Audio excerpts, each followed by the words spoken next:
Hi, I'm Chef Pete. Today I'm going to show you how to cook a bourbon New York strip steak. First, we're going to start off with some nice New York strip steaks. I'm going to take these out of the package. We're going to place them in here. This is what we're going to marinate them in. So this recipe is pretty simple. Only has a few ingredients. But one of the things you want to do here to get a marinade to set in on this steak is just score it lightly on the top.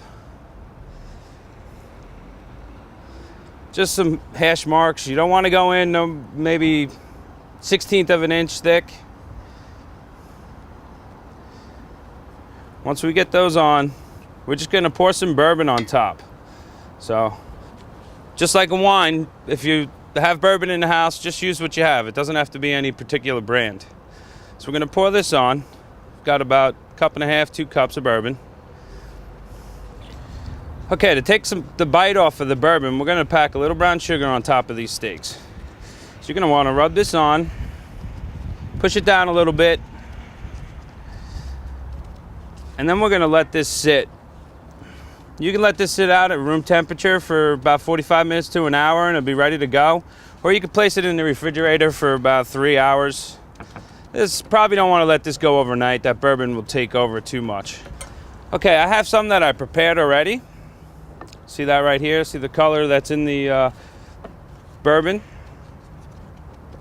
Okay, we're going to want to season this with a little salt and pepper. Use some fresh cracked black pepper on here.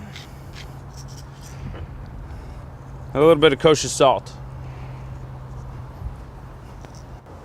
So since we have the brown sugar on here, it's not going to take long on the first side.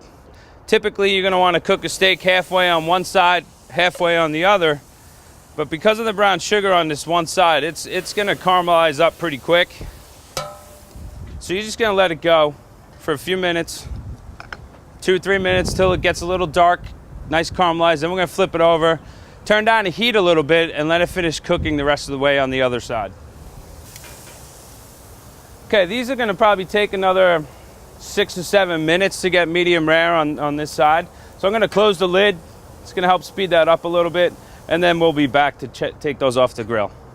Okay, so now we're back. Steaks are ready to come off the grill. Cook them to a nice medium rare, about 130 degrees. So we're going to remove these from the grill. And then the next really important step is letting them rest. Now resting is going to help you have a really moist piece of meat. So if you cut into this right away, all the juices in there are going to run out. So now we're going to plate these up. Again, you could serve these steaks with any of your favorite sides. Mashed potatoes, French fries, salad, whatever you like will go well with it. It's going to have that nice sweet flavor and then also that bourbon flavor. I'm Chef Pete, and this is a bourbon New York strip steak. Enjoy.